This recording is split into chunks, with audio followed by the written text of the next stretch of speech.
Muy bien, pues le cedemos la palabra al ingeniero Carlos Blancas Aguilar para dar continuidad a la sesión de formación y desarrollo, elaboración del programa interno de protección civil. Adelante, ingeniero. Buena tarde, bienvenido. Gracias, Jorge. Buenas tardes. Compañeras, compañeros, buenas tardes. Nuevamente su servidor Carlos Blancas. Y el día de hoy cerramos la sesión del tema de elaboración de programas internos de protección civil. Denme la oportunidad de compartir la pantalla, un segundo. Listo. ¿Quién recuerda dónde nos quedamos el día de ayer?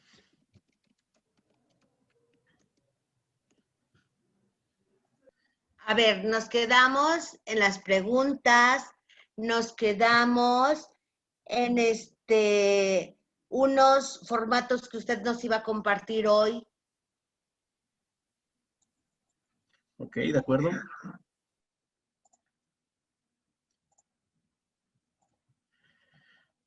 Las preguntas que se quedaron pendientes el día de ayer, vamos a responderlas al final de la sesión, ¿de acuerdo? Y con respecto a la elaboración del programa interno de protección civil, nos quedamos en el tema de la señalización.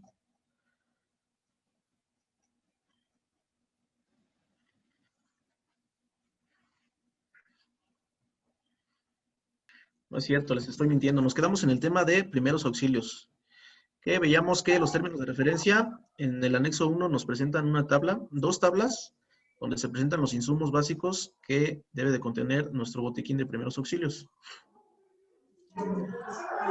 Tema 8.11 nos habla de la capacitación. Recordemos que estos términos de referencia que estamos leyendo, que estamos observando, son con respecto para elaboración de programas internos para establecimientos. 8.11, capacitación.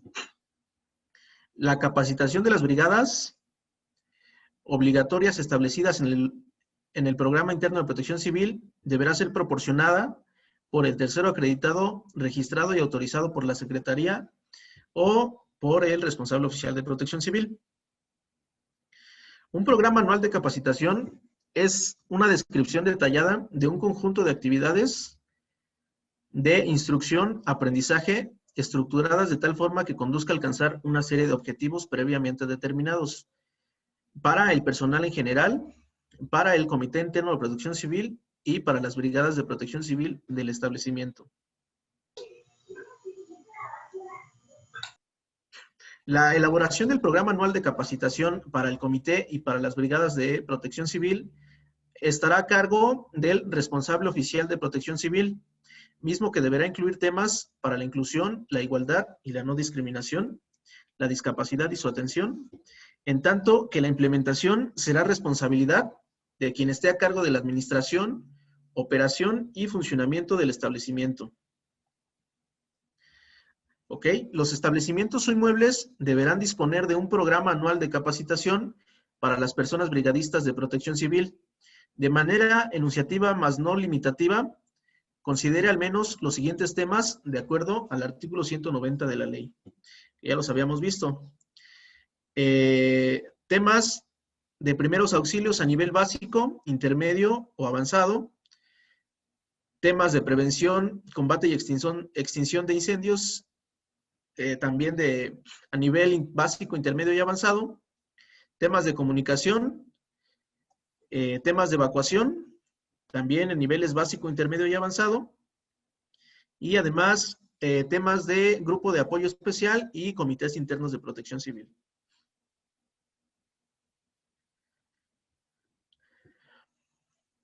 Duración de los cursos y su periodo de ejecución. El nombre de la persona responsable del programa.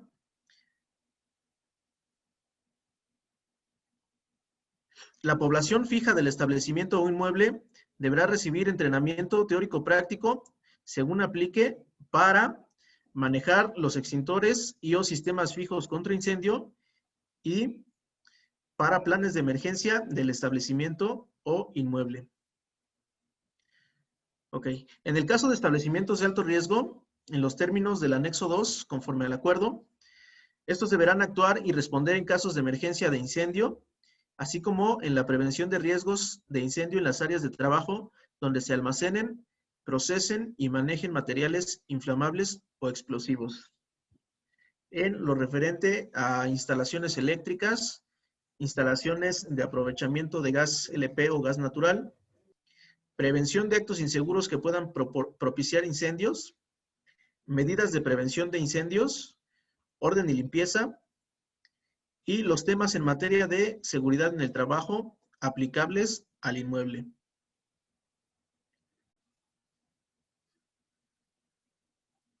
De acuerdo. ¿Qué más nos dicen los términos de referencia? Las personas administradoras, gerentes o propietarias de establecimientos estarán obligadas a capacitar y difundir permanentemente información para el desarrollo y fomento de la cultura de protección civil al personal para la salvaguarda de su integridad física, psicológica, bienes y entorno mediante los programas de capacitación interna y las comisiones mixtas de seguridad e higiene, asimismo de capacitación y adiestramiento sin prejuicio de las disposiciones legales aplicables. Las personas administradoras, gerentes o propietarias de establecimientos estarán obligados a capacitar a su personal informándoles sobre los riesgos de trabajos inherentes a las labores que realizan y las medidas preventivas para evitarlos. Nuevamente, la capacitación que reciban quienes integren las brigadas de protección civil deberán ser proporcionada por terceros acreditados o ahora ya ven que se llaman responsables oficiales de protección civil y estos deben de estar debidamente registrados ante la Secretaría. Los terceros acreditados capacitarán a quienes integran las brigadas de protección civil de conformidad a lo establecido en la norma técnica que al efecto se expida, la cual establecerá los lineamientos de capacitación para las brigadas en materia de protección civil. Las personas administradoras, gerentes o propietarias de establecimientos estarán obligados a evaluar los resultados de las acciones de capacitación y adiestramiento en materia de protección civil en los planes y programas a que se refieren los presentes términos de referencia y, en su caso, realizarán las modificaciones o adecuaciones necesarias que se identifiquen en la evaluación. ¿Y cómo se hace esta evaluación? ¿Cómo se evalúan si los conocimientos aprendidos en las capacitaciones son los correctos? En los simulacros. Las personas administradoras, gerentes o propietarias de establecimientos tendrán la obligación de hacer del conocimiento del personal los procedimientos del Programa Interno de Protección Civil, así como de capacitarles y adiestrarles en la ejecución de las actividades que les competan dentro del mismo. Esto es en cuanto a los términos de referencia.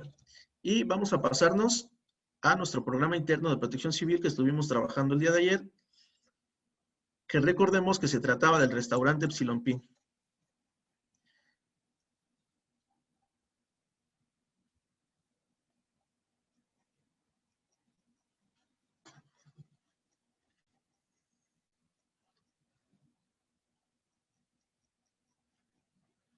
Listo. 8.11, capacitación. Nosotros, como responsables oficiales de protección civil, tenemos que elaborar un programa anual de capacitación. Y este programa anual de capacitación, normalmente nosotros lo presentamos de esta manera. Primeramente, mencionar de qué establecimiento se trata, en este caso, restaurante Epsilon Pi, y quién ha impartido la capacitación. En este caso fue nuestro tercero acreditado en aquel entonces. Y hacer una mención muy general de los cursos que se han impartido, el nombre del curso, la fecha en que se impartió, el horario y el lugar. Y además hay que realizar una propuesta de los cursos que se van a impartir al año siguiente, porque recuerden que las capacitaciones deben de ser de manera periódica, de manera anual. Y a lo mejor, si en estos cursos impartidos en el 2022 fueron a nivel básico, los siguientes, los del año siguiente, pueden ser a nivel intermedio. Y lo mismo, mencionar el nombre del curso, la fecha tentativa en la que se va a impartir, el horario tentativo en el que se va a impartir y también el lugar. Y además, dentro de este tema hay que anexar una bitácora de capacitación donde colocamos el nombre de las personas que recibieron adiestramiento en materia de protección civil. El nombre de las personas y los mismos datos que ya conocemos, cursos otorgados, lugar de impartición, las horas totales que se impartió el curso, la fecha y en este caso el registro de responsable oficial de protección civil. Por cada persona que haya tomado la capacitación se debe de anexar un cuadrito como estos. Adicional a eso, no lo mencionan los términos de referencia, es bueno integrar dentro del programa interno de protección civil manuales para que las personas que forman parte del comité interno puedan leer estos y en caso de que el adiestramiento se les olviden cosas o tengan dudas, puedan consultar estos manuales. Normalmente nosotros anexamos un manual de prevención y combate de incendios. Es un manual muy general, pero que tiene información precisa. Y adicional a este, también anexamos un manual de primeros auxilios, que también es de manera muy general, pero que tiene datos específicos y muy interesantes de lo que se haya visto en la capacitación.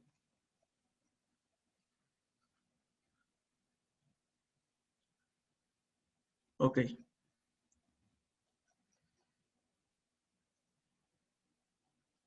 Y si se dan cuenta es bastante extenso.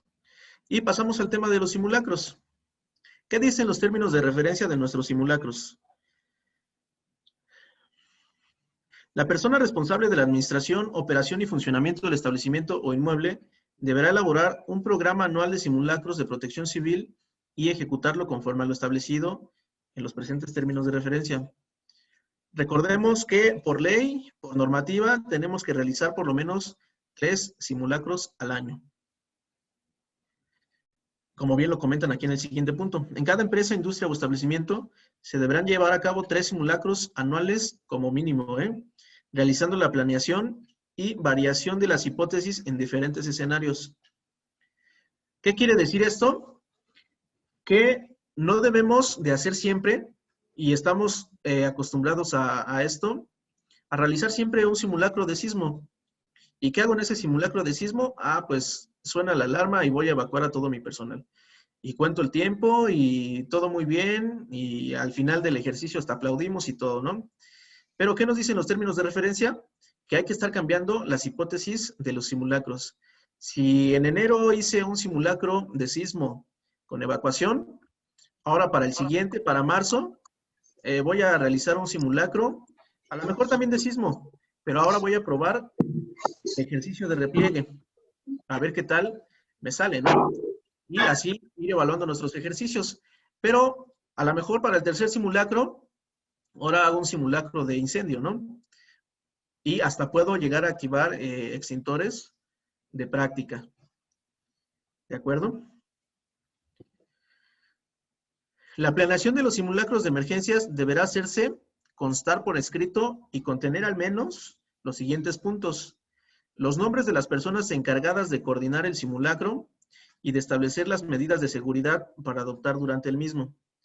La fecha y hora de ejecución, el alcance del simulacro, integral o por áreas del establecimiento o inmueble, con o sin previo aviso, el personal involucrado, entre otros. La determinación del tipo de escenarios de emergencia más críticos que se pudieran presentar, así como las funciones y actividades que realizará el personal involucrado. También debe contener la secuencia de acciones por realizar durante el simulacro y, en su caso, la participación de los cuerpos especializados de la localidad para la atención a la emergencia. De existir estos, y si así lo prevé, el tipo de escenario de emergencia planeado. Y al final de cada simulacro, siempre debemos de evaluarlo. Entonces, los resultados de los simulacros de emergencias se deberán registrar con al menos la información siguiente. El nombre, denominación o razón social del establecimiento donde se desarrolló el simulacro, incluyendo el domicilio completo. Las áreas del establecimiento o inmueble en las que se realizó el simulacro. El número de personas que intervinieron. Los recursos utilizados durante el simulacro. La detección de desviaciones en las acciones planeadas. Las recomendaciones para actualizar el plan de atención de emergencias. La duración del simulacro. Los nombres de las personas encargadas de coordinarlo. Y evidencia fotográfica. Muy importante, la evidencia fotográfica. En la planeación de los ejercicios de simulacros se atenderá a lo establecido en la norma técnica que al efecto se expida. Pasamos a nuestro programa interno con relación a los simulacros. Si ustedes observan, prácticamente damos aquí indicaciones tal cual en los términos de referencia.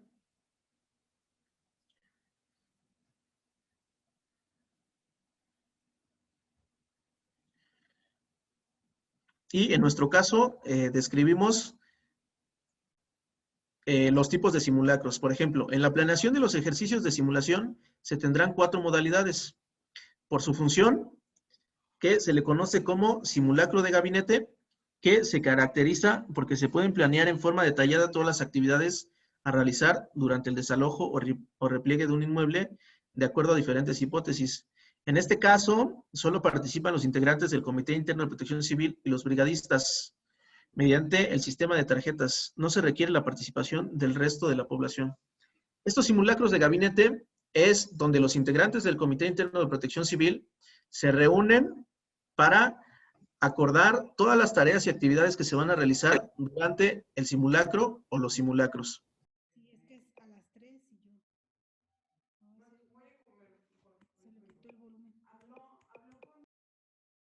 Simulacro con previo aviso. Y estos son simulacros de campo, en el cual se especifica la fecha y la hora. En este tipo de ejercicios ya participa todo el personal.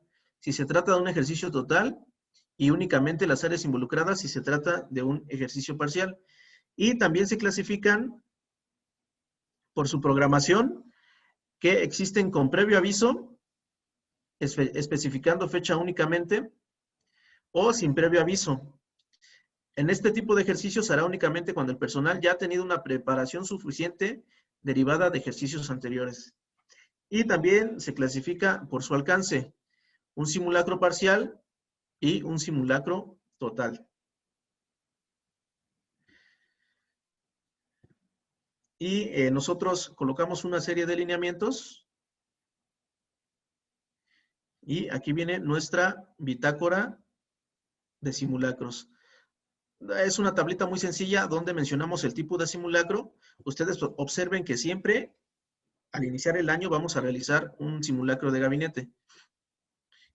Y después podemos ir programando diferentes tipos de simulacro. En este caso, un sismo sin previo aviso, un incendio con previo aviso, nuevamente un sismo, pero ahora con previo aviso, y concluimos con un incendio sin previo aviso. Y esto a lo largo de todo el año. Si se dan cuenta, aquí no estamos poniendo únicamente 3 simulacros, como lo pide la ley. Estamos proponiendo realizar 5 a lo largo de todo el año. Y nosotros ayudamos también a los establecimientos a desarrollar una hipótesis muy general para el desarrollo del evento. Y esta hipótesis la vamos realizando por actividades y en horarios específicos. Normalmente nosotros les ayudamos a realizar una de incendio y una de sismo, pero estas hipótesis deben de ir cambiando con respecto a cada establecimiento y a las necesidades de cada inmueble. Muy bien. Alerta sísmica. ¿Qué dicen los términos de referencia con respecto a la alerta sísmica? Se deberá contar con receptores de alertamiento sísmico aprobados por la Secretaría en aquellos establecimientos o inmuebles que tengan las siguientes condiciones. De alto riesgo, en los términos del acuerdo, en centros comerciales, para las áreas comunes, en edificios de oficinas y corporativos donde la señal sea escuchada en todo el inmueble. Se contará además con dispositivos en los términos de la norma técnica que expida la Secretaría, de acuerdo a las disposiciones que establece la norma oficial mexicana ya señalada para personas con discapacidad. También en inmuebles que en caso de falla estructural podrían constituir un peligro significativo por tener sustancias tóxicas o explosivas, así como edificaciones cuyo funcionamiento es esencial a raíz de una emergencia urbana. Estas edificaciones pueden ser hospitales, escuelas, terminales de transporte, estaciones de bomberos y policía, centrales eléctricas y de telecomunicaciones, estadios, museos y depósitos de sustancias inflamables y tóxicas. También inmuebles con más de 30 metros de altura o con más de 6,000 metros cuadrados de área total construida. E inmuebles que pueden alojar en su interior a más de 250 personas y que por su destino sean puntos de afluencia masiva, tales como templos religiosos, salas de espectáculos, complejos deportivos y en general cualquier establecimiento que de manera permanente ofrezca espectáculos públicos masivos. La instalación de los receptores de alertamiento sísmico, al que se refiere el numeral anterior, se acreditará con copia de la garantía expedida por el fabricante, en la cual señalará expresamente el número de serie del equipo y que éste cumple con lo señalado con la norma técnica de la Secretaría de Gestión Integral de Riesgos y Protección Civil, ERAS 001-2019, que nos habla de los equipos de recepción de alertamiento sísmico y fue publicada en el 2019. Nos regresamos nuevamente a nuestro programa interno de protección civil y nuevamente colocamos lo que nos comentan los términos de referencia, pero además hacemos nuevamente mención del establecimiento y mencionamos que cuenta con el siguiente equipo de alertamiento. ¿Qué ponemos? El modelo del sistema de alertamiento del equipo y su número de serie. Este documento debe de ir acompañado con una carta manifiesto de que el equipo se encuentra en condiciones de operación y además la carta responsiva o factura del fabricante o del proveedor. 8.4. Materiales peligrosos. Aquí los términos de referencia nos expresan que este apartado solo se desarrollará cuando se aplique conforme al anexo 2 del acuerdo. Y es principalmente para edificaciones de alto riesgo y que manejen sustancias tóxicas, ¿de acuerdo?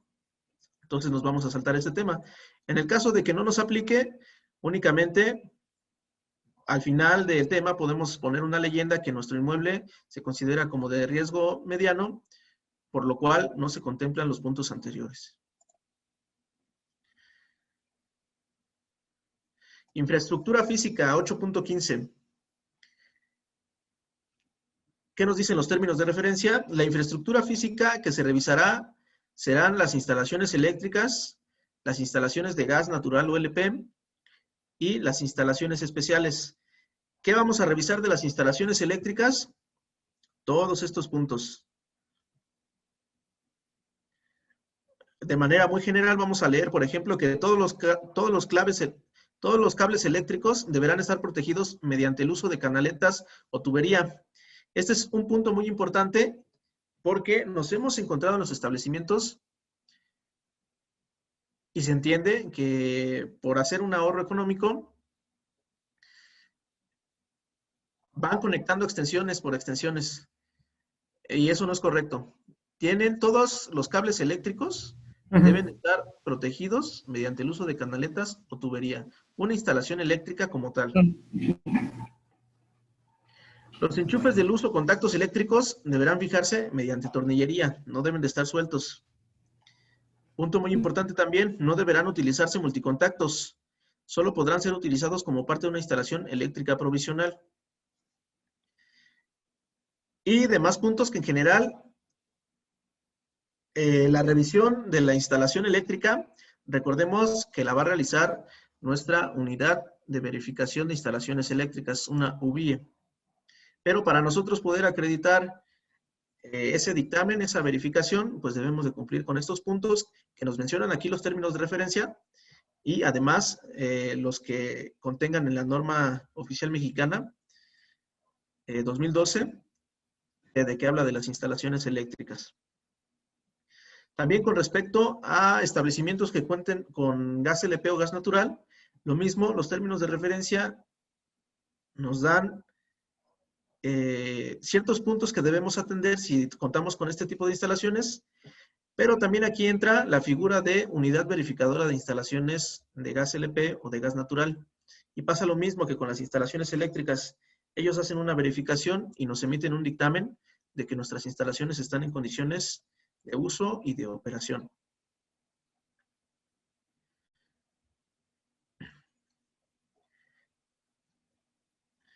Ok. Programa anual de mantenimiento de equipo de prevención y combate de incendios. Este tema lo vimos en la capacitación a las brigadas de prevención y combate de incendios. Recordemos que nuestros equipos de prevención y combate de incendios deben realizarles mantenimiento anualmente, pero además nosotros internamente debemos de realizar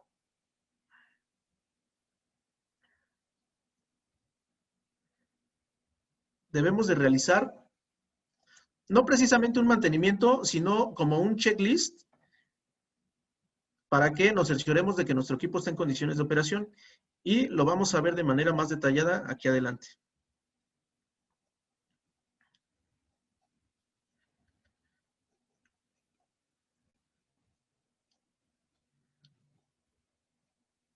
Recordemos que la norma para la elaboración de nuestro programa anual nos da ciertos puntos que nosotros tenemos que ir cerciorándonos de que cumplan. Y al final nosotros aquí mostramos, si ustedes se dan cuenta, esta revisión se le realiza a los equipos, se hace de manera mensual. Y se va colocando una palomita o un tache dependiendo de la situación. Y estos puntos son los que tendríamos que revisar. De manera muy general vamos a mencionar algunos. Por ejemplo, punto C, que se encuentren señalizados de conformidad a lo que establece la NOM. Que la aguja del manómetro indique la presión en la zona verde. Que se mantenga la capacidad nominal indicada por el fabricante, etc. En caso de que alguno de estos puntos no se cumpla, hay que resolverlo, ¿de acuerdo? Muy bien. Programa anual de mantenimiento, pero ahora para las instalaciones. El programa anual deberá ser elaborado por la persona responsable de mantenimiento del establecimiento y deberá señalar lo siguiente. Si existen sistemas o elementos sujetos al programa de mantenimiento, la periodicidad, el responsable de la elaboración, el responsable de la ejecución, el responsable de la verificación. Los responsables, las personas responsables a los que se refieren los incisos anteriores pueden recaer en una sola persona, ¿de acuerdo? Y recordemos que en cada establecimiento debemos de contar con un programa anual de mantenimiento. ¿En qué consiste este programa anual de mantenimiento? Vamos a verlo aquí de manera rápida. Debemos de contar con un programa preventivo en el cual nosotros coloquemos algún concepto. Por ejemplo, vamos a realizar el mantenimiento a la instalación eléctrica. ¿Cuál es el periodo de atención? Y cada cuándo que se tiene que hacer. En este caso, por ejemplo, la instalación eléctrica, vamos a llamarle como unidad pieza. Y la instalación eléctrica se tiene que realizar de enero a diciembre, ¿no? Pero no diario, de manera mensual. Y así con todas las instalaciones de nuestro establecimiento. Pueden ser instalaciones de gas, a nuestras escaleras de intercomunicación, revisión de los señalamientos. Si la estructura de nuestra edificación es de acero, revisar la pintura anticorrosiva y así. Recuerden que este no es el que les presentamos, es, por ejemplo, exclusivo para el restaurante Epsilon Pi. Cada establecimiento o cada inmueble debe de contar con su propio programa de mantenimiento preventivo. Y cuando sea necesario, pues el programa correctivo. Muy bien.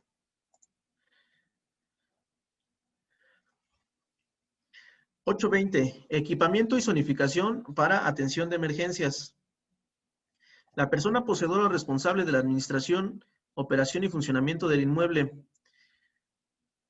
o instalaciones del mismo deberá elaborar un plano o croquis en el cual se señale el equipamiento y la zona para atención de emergencias.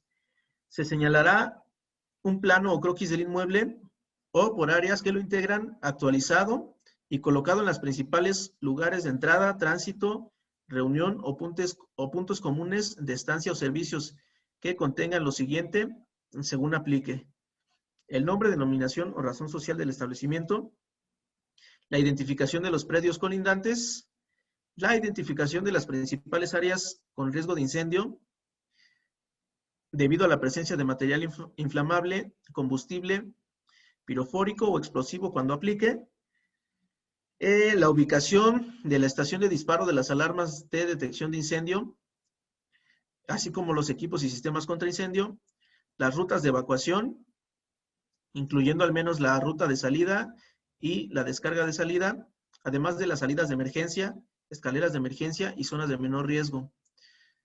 Además, áreas seguras durante un incendio y puntos de reunión externos. También debe de contener la ubicación del equipo de protección personal para los integrantes de la brigada contra incendio, la ubicación de materiales y equipo para prestar los primeros auxilios, la ubicación del puesto de mando durante una emergencia y la ubicación del puesto de primeros auxilios durante una emergencia. Esto básicamente es un planito. ¿De acuerdo? Este es un planito muy sencillo donde nada más estamos mostrando el centro de triaje. ¿Qué es el centro de triaje? Donde se van a atender las lesiones de primeros auxilios.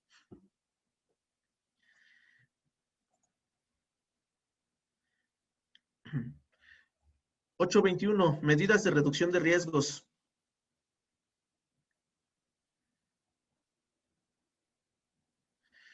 Este se divide en acciones estructurales y en acciones de seguridad no estructural. Y consiste en todas aquellas funciones referidas a las instalaciones físicas que tienen por objeto preservar el buen estado a las mismas para su utilización en condiciones que no generen nuevos riesgos. Estamos hablando específicamente de nuestro inmueble y de todas sus instalaciones. Hablando de la seguridad no estructural, sirve para el funcionamiento y operación del establecimiento. La persona responsable deberá implementar lo siguiente. Son cosas que ya conocemos, como por ejemplo, contar con un análisis de riesgo interno y externo. Contar con un dictamen estructural del inmueble. Este nos va a garantizar la seguridad del mismo y tiene que ser expedido en los términos del reglamento de construcciones. Recordemos que este dictamen lo elabora un corresponsable en seguridad estructural o un director responsable de obra. Capacitar al personal, implementando programas de capacitación, como ya lo vimos. Realizar simulacros conforme a lo establecido en los términos. Instalar equipo contra incendio suficiente. Disponer de instalaciones, equipos y materiales que puedan prevenir y mitigar riesgos. Y exhibir ante la Secretaría, cuando ésta así lo solicite, la información y documentación que los presentes términos de referencia le obligue a elaborar y poseer en materia de protección civil. Aquí en los términos de referencia se vuelve a repetir, lo voy a llamar repetir, es acerca del mantenimiento, pero aquí ya nos lo dan a detalle, nos lo separan por rubros, como por ejemplo, el mantenimiento anual de instalaciones eléctricas, el mantenimiento anual de instalaciones de gas LP, el mantenimiento anual también de los sistemas fijos contra incendios, en caso de que aplique, la capacitación especializada a los brigadistas, en caso de contar con recipientes sujetos a presión, se deberá adjuntar un programa de mantenimiento preventivo durante el primer año de la vigencia del Programa Interno de Protección Civil. Ya para el segundo año, en lugar del programa, se debe de anexar las bitácoras del mantenimiento que se haya realizado. En caso de contar con fuentes de radiación ionizante, se deberá adjuntar su programa de mantenimiento preventivo también durante el primer año y durante el segundo año ya las bitácoras del mantenimiento. Estos ya son temas más especializados. para establecimientos donde se realizan ya procesos, digamos, tecnológicos. Y por último tenemos una síntesis del plan de reducción de riesgos. Y es básicamente, se deberá elaborar el cuadro resumen de riesgos contra la acción que se va a ejecutar con fecha de cumplimiento y persona responsable para realizarlo. Si nos saltamos a nuestro programa interno de protección civil, aquí está. Tenemos un cuadro resumen que es nuestra síntesis del plan de reducción de riesgos, donde básicamente analizamos qué tipo de amenaza puede ocurrir en el inmueble, la probabilidad de que ocurra, su impacto, el riesgo, la vulnerabilidad y cuál va a ser mi acción preventiva para que esta vulnerabilidad, o mejor dicho, para mitigar este riesgo, ¿de acuerdo? Como por ejemplo, hablando de los sismos, pueden presentarse daños estructurales a causa de un sismo de magnitud considerable. Una acción preventiva, pues es contar con la constancia de seguridad estructural emitida por el especialista.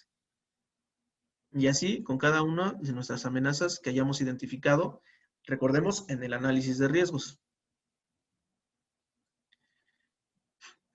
Con ese tema se concluye el plan de reducción de riesgos, que es parte integral y parte importante de nuestro programa interno de protección civil. Recordemos que el programa interno de protección civil consta de 4 temas principales: análisis de riesgos, plan de reducción de riesgos, este que vamos a ver ahorita que es el plan de contingencias, y el plan de continuidad de operaciones. ¿Qué nos dicen los términos de referencia del plan de contingencias? Dice, con base en el análisis de riesgos y las condiciones generales del establecimiento donde se encuentra ubicado, se desarrollará por cada tipo de riesgo determinado el correspondiente protocolo de actuación y el plan de contingencias deberá contener lo siguiente. Estructura organizacional del Sistema de Gestión Integral de Riesgos y Protección Civil. ¿Es esto? Nuestro Comité Interno de Protección Civil. El personal que coordinará las tareas de protección civil en los establecimientos inmuebles deberá conocer y tener bien identificadas las funciones de quienes conforman dicho sistema, nuestras brigadas. Nuestro plan de contingencias también debe de contener una identificación y reducción de riesgos y una continuidad de operaciones. El manejo de las contingencias, qué tipo de alertamiento se va a utilizar, la coordinación y manejo de las contingencias, una evaluación de daños, seguridad y comunicación social de la contingencia. Nos pasamos a nuestro programa interno de protección civil.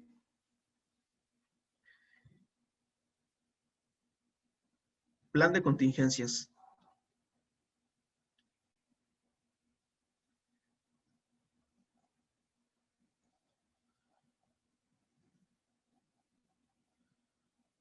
De acuerdo.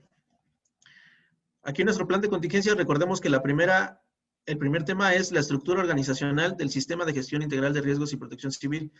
Aquí básicamente tenemos que anexar nuevamente nuestra acta del Comité Interno de Protección Civil, ¿de acuerdo? Y recordemos que esta acta debe estar firmada por todos los miembros de dicho comité. Esa es nuestra estructura organizacional.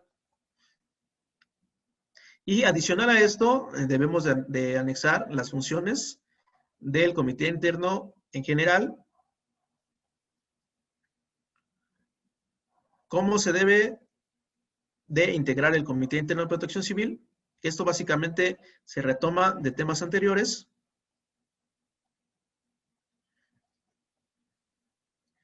Y listo. Identificación y reducción de riesgos. Nuevamente, ya en nuestro análisis de riesgos ya los identificamos. Y en nuestro plan de reducción de riesgos, vaya, ya hicimos la mitigación de ellos. Ahora nuevamente es enlistarlos y con base en esto, elaborar nuestros protocolos en caso de la amenaza que sea más susceptible a nuestro inmueble.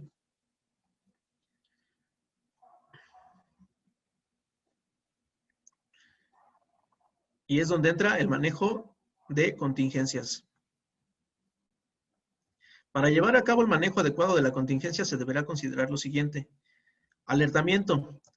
Se deberá informar de manera oportuna, precisa y suficiente a las autoridades responsables de participar en las acciones de respuesta y a las personas que se encuentren dentro de las instalaciones del inmueble destinado al servicio público salvo la presencia o impacto de una emergencia o desastre.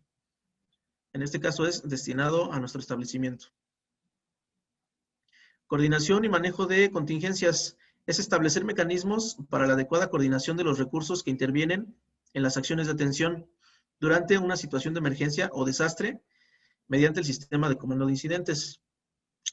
La evaluación de los daños. Se trata de evaluar y cuantificar los daños producidos por un evento de emergencia o desastre para determinar las pérdidas humanas y de bienes, así como las necesidades que deben satisfacerse y la determinación de nuevos y posibles riesgos, generando un inventario detallado de las víctimas y daños. Las autoridades competentes deberán valorar la situación física del inmueble destinado al establecimiento e indicar el momento en que ya nos advierte riesgo, de tal forma que se puedan reanudar actividades.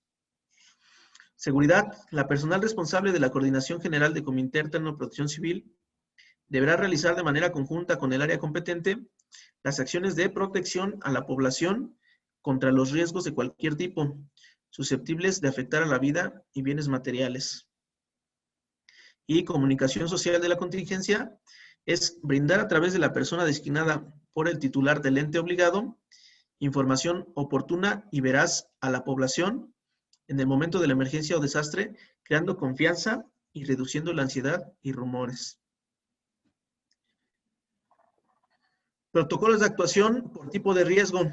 Muy importante que nuestro programa interno de protección civil cuente con estos protocolos. Estos protocolos se pueden establecer de manera muy general, pero deben de elaborarse también de manera particular, dependiendo de las características de nuestro inmueble o establecimiento.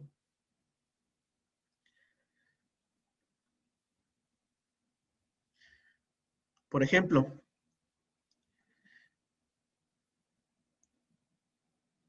cada inmueble deberá contar con los protocolos de actuación necesarios de acuerdo a su análisis de riesgos. ¿Ok? Los protocolos más comunes que pueden servir de guía y que pueden modificarse o adaptarse son los siguientes. ¿Qué hacer en caso de sismo? ¿Qué hacer en caso de incendio? De fuga de gas, de inundación, de riñas. ¿Qué hacer en caso de portación de armas y drogas? O en caso de balacera, o en caso de una amenaza de artefacto explosivo.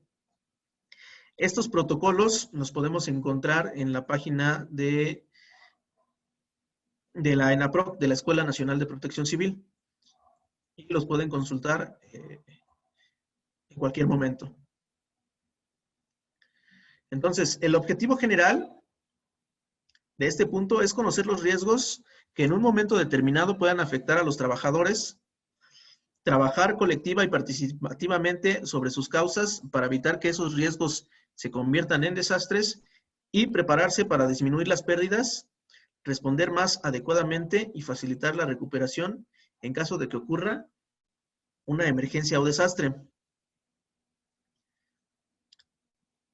Dentro de los objetivos específicos es establecer las medidas de prevención, atención y control requeridas para atender eventos o siniestros, con fin de manejar eventualidades naturales y accidentes laborales que puedan ocurrir, y asignar funciones y responsabilidades dentro del personal que permitan generar acciones operativas prácticas, eficaces y ágiles frente a la probable ocurrencia de un evento o siniestro. Consideraciones generales. Aquí nuevamente mencionamos de quién se trata, en este caso del restaurante Epsilon P, el cual está integrado por, y hacemos una lista de todas las personas que integran nuestro Comité Interno de Protección Civil. Esto no viene en los términos de referencia, es parte de lo que nosotros como responsables oficiales de protección civil adicionamos al programa interno de protección civil de cada establecimiento.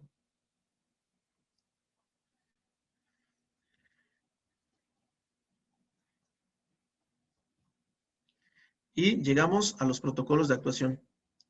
Para este caso del restaurante Epsilon Pim, de acuerdo al análisis de riesgos que ya realizamos, determinamos que se deben de llevar a cabo los planes para el caso de un sismo, de un incendio y de una inundación. Es importante que se anexen los teléfonos de emergencia en nuestro programa interno de protección civil. ¿Cuáles son estos números de emergencia? Los más comunes, que son los de la Cruz Roja Mexicana, Servicio Nacional de Emergencias, bomberos, policía, fugas de gas, Locatel, CFE, fugas de agua, protección civil a nivel secretaría, pero también puede ser protección civil a nivel de cada alcaldía, y el número en específico de la alcaldía.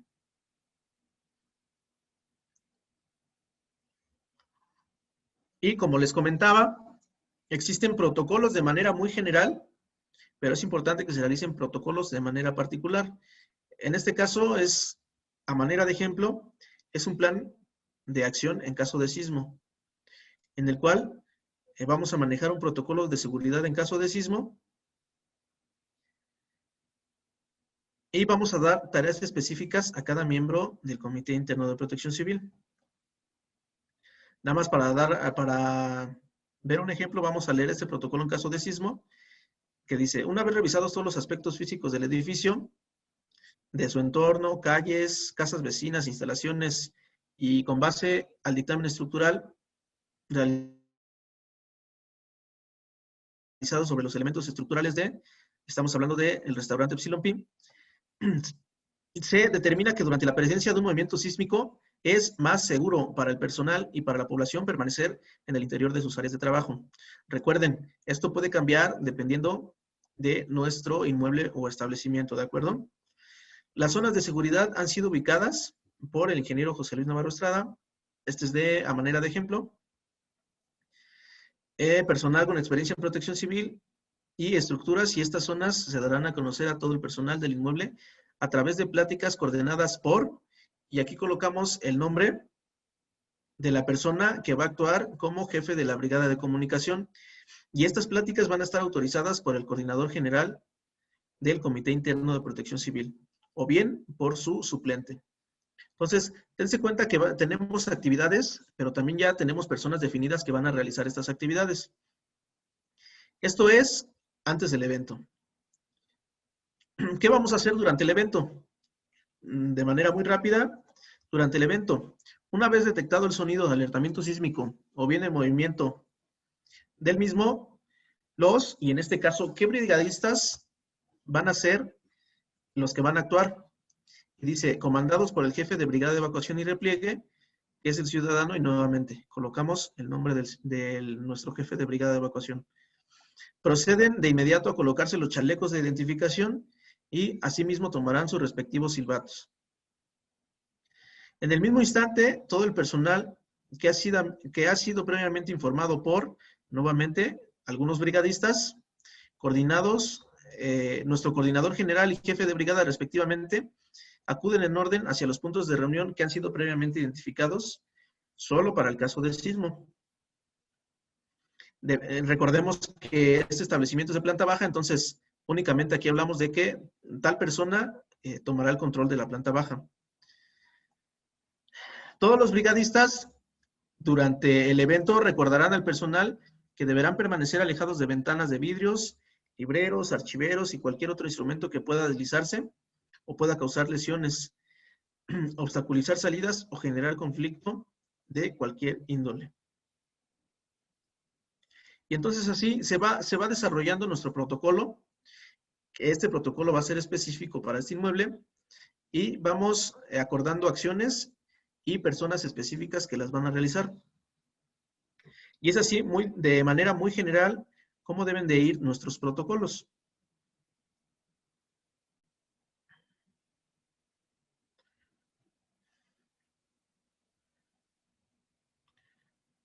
Podemos colocar diagramas, por ejemplo, de qué hacer en caso de sismo.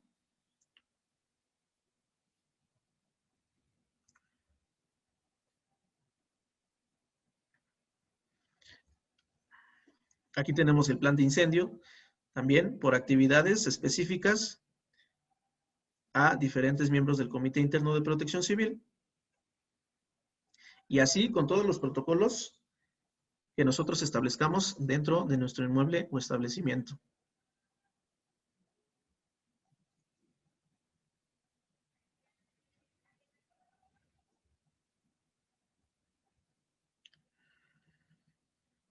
Por ejemplo, para el caso del restaurante Epsilon Pim, determinamos que solo había 3 riesgos que podrían ocurrir dentro del inmueble o establecimiento, ¿no? Pero adicional a ellos, nosotros anexamos en este caso qué hacer en caso de fugas de gas y qué hacer en caso de balacera. Esto porque pues se trata de un restaurante y usan gas LP, ¿no? Y qué hacer en caso de balaceras, por tratarse de una zona altamente conflictiva, pues se vio conveniente el implementar un plan para el caso de balaceras. Y nuevamente les recuerdo, esto va a depender mucho de su inmueble o establecimiento y en el lugar donde se encuentre.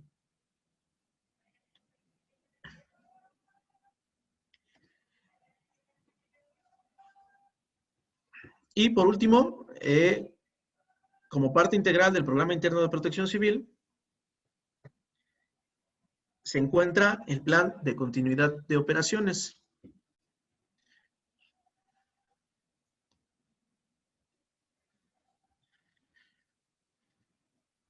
¿Qué es el Plan de Continuidad de Operaciones? Si ustedes se dan cuenta,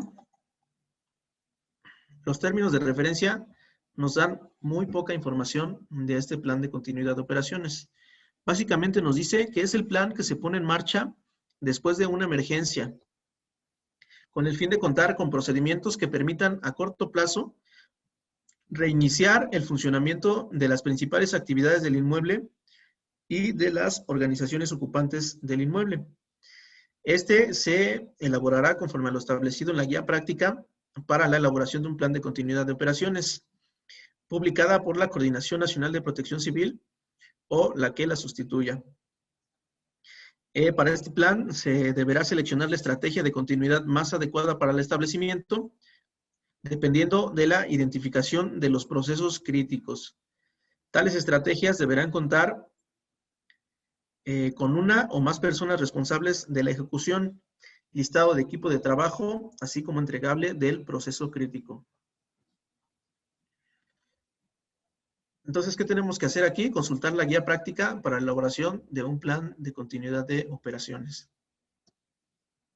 que es la que tenemos aquí en nuestro Programa Interno de Protección Civil, que nos dice que los elementos mínimos que debe contener el plan de continuidad de operaciones es un fundamento legal, propósito, funciones críticas o esenciales, sedes alternas, línea de sucesión o cadena de mando, nuestros recursos humanos, las dependencias e interdependencias, una serie de requerimientos mínimos, la interoperabilidad de las comunidades y la protección y respaldo de la información y bases de datos y la activación del plan.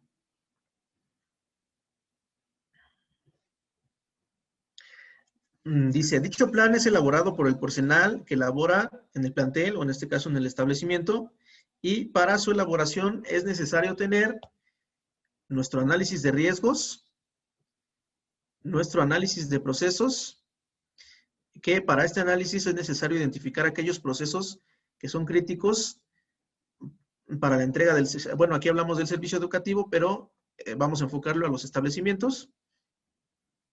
La obtención del listado de procesos, la dependencia e interdependencias, estrategias de continuidad, recursos críticos, recursos humanos, una definición del plan de continuidad de operaciones y una activación del plan.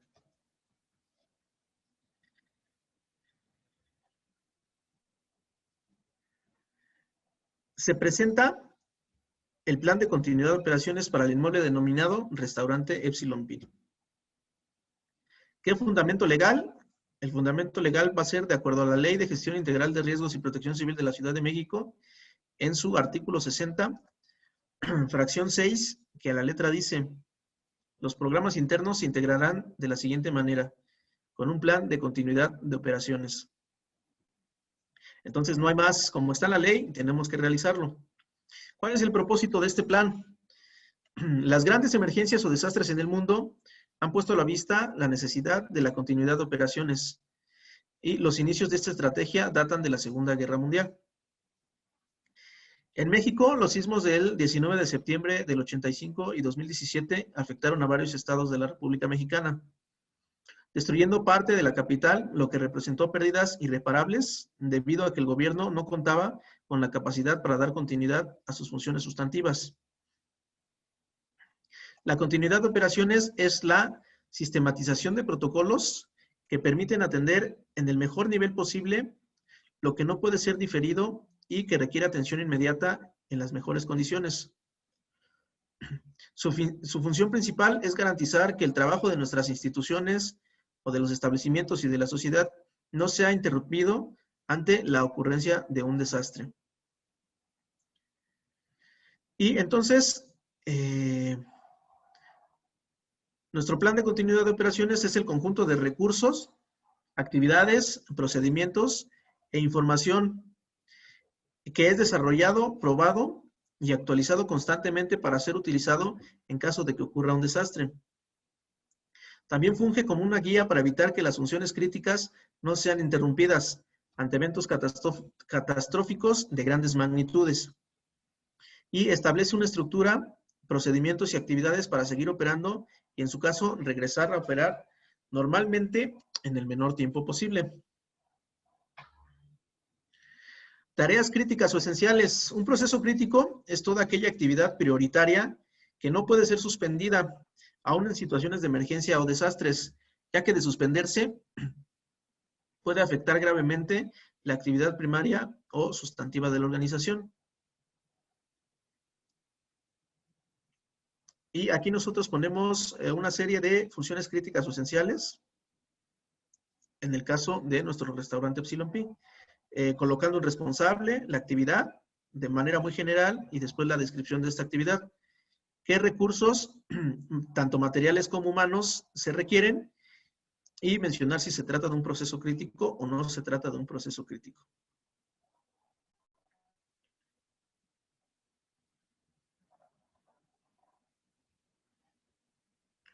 Sedes alternas.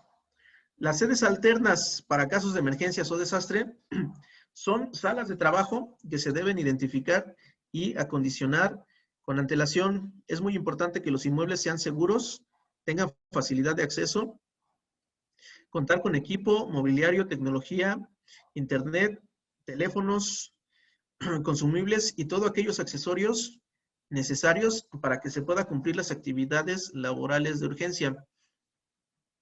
Aquí tenemos una tablita donde vamos a colocar nuestras sedes alternas. Si de pronto no contamos con alguna sede alterna, pues la tablita se va a quedar completamente en blanco, ¿no?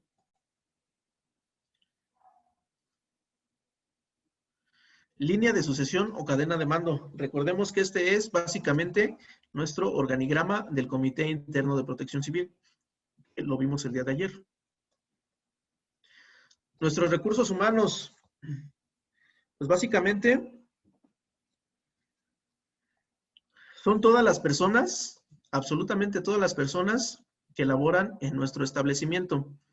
¿Y qué tenemos que colocar en estas tablitas? El nombre de la persona, el teléfono donde se pueda llamar a algún familiar o localizar a algún familiar de la persona y la dirección de la persona. En este caso, si se dan cuenta, son 6. Son los mismos brigadistas, pero en el caso de que en su empresa, industria o establecimiento haya 50 personas, tenemos que colocar los datos de cada una de las personas. Dependencias e interdependencias. Para poder llevar a cabo la continuidad de operaciones, se requiere la participación de otras áreas, tanto a nivel transversal, del mismo nivel jerárquico, como en el nivel vertical, niveles jerárquicos superiores. A la identificación de estas áreas se le denomina dependencias e interdependencias, que son indispensables para el proceso crítico que se realice. Igualmente se realiza una tablita con el nombre de la institución, dependencia o área. Si se trata de un área interna o externa, el punto de contacto y su teléfono.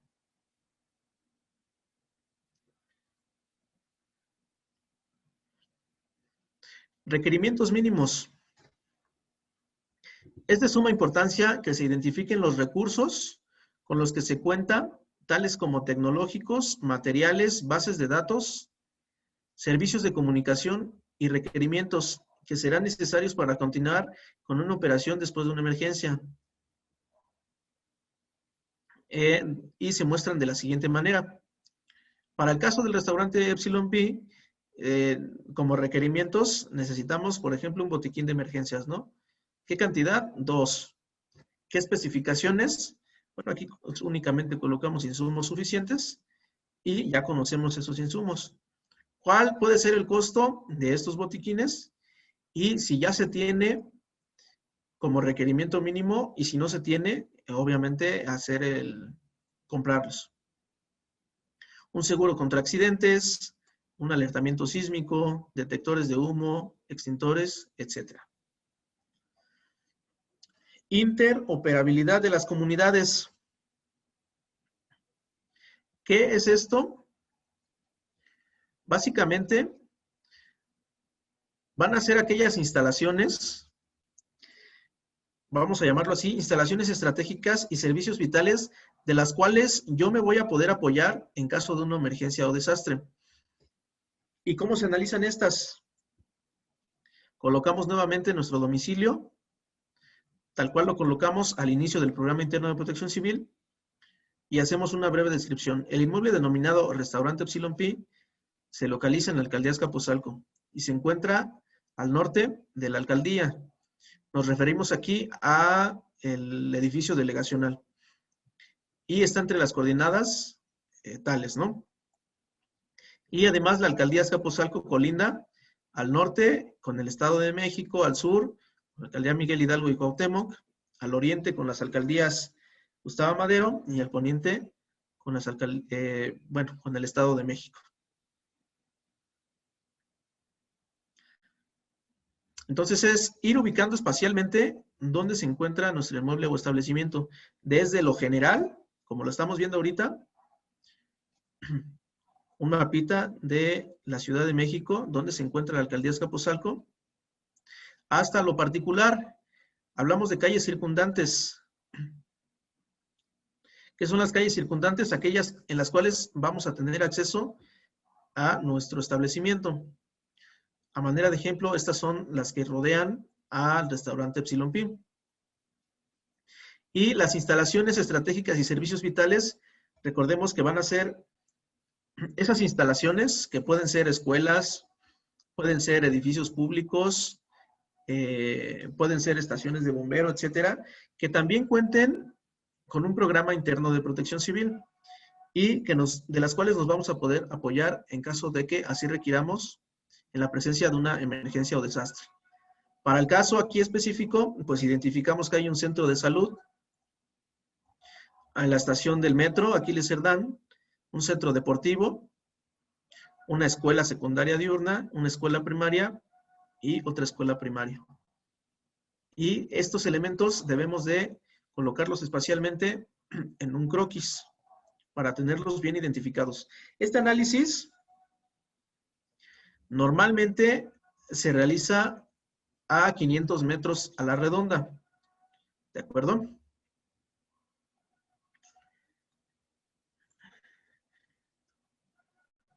Punto 10. Protección y respaldo de la información y base de datos. Básicamente es una estrategia de cómo vamos a almacenar toda la información de nuestro establecimiento.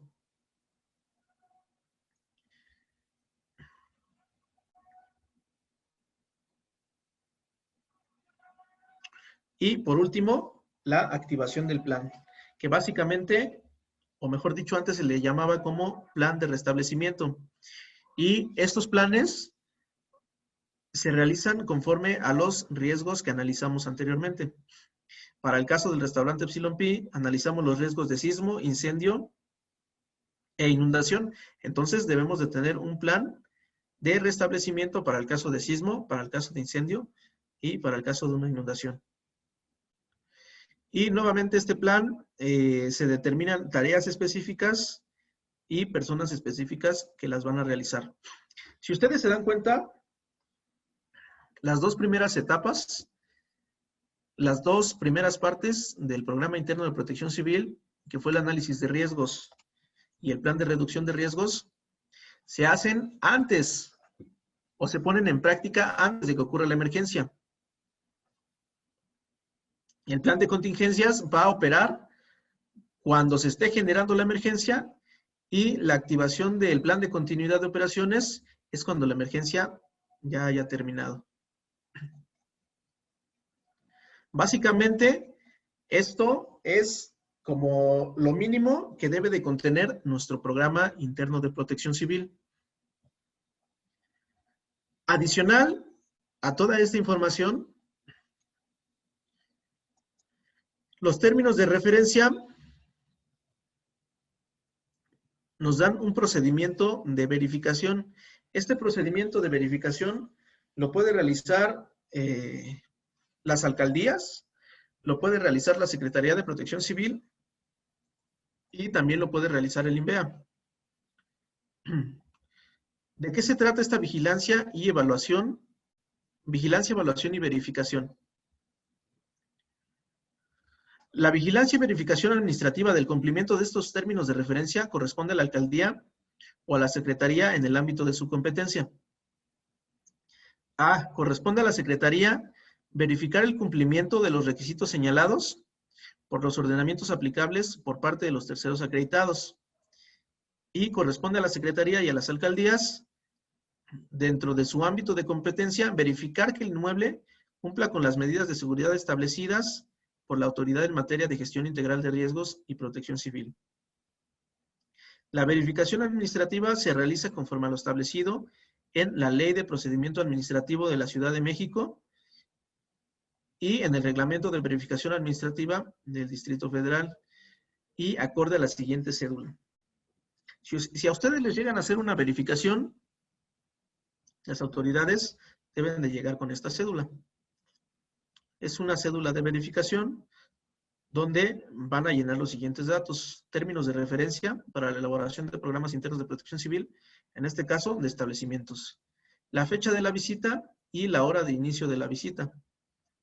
Además, el nombre del establecimiento, su ubicación, incluyendo calle, número, colonia, código postal, alcaldía, las referencias que hay alrededor, algún teléfono y un correo electrónico, el nombre del responsable del inmueble y su geoposición del inmueble con las coordenadas que ya vimos anteriormente.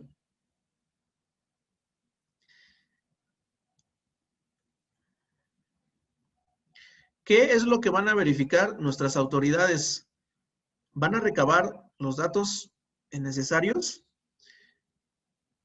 y tienen que ser muy similares, si no es que idénticos, a lo que ya hayamos determinado en nuestro programa interno de protección civil. Por eso es muy importante que toda la información que contenga este programa interno sea verídica. Primeramente van a hacer un censo poblacional y van a colocar datos generales del personal. Puede que elaboren el croquis de localización o puede que no. Van a buscar información del aforo autorizado, el número de personas que laboran en el establecimiento, la población flotante, las personas con discapacidad, otros y un total. Y aquí viene lo interesante. Todos estos puntos, que si ustedes se dan cuenta, vámonos hasta el final.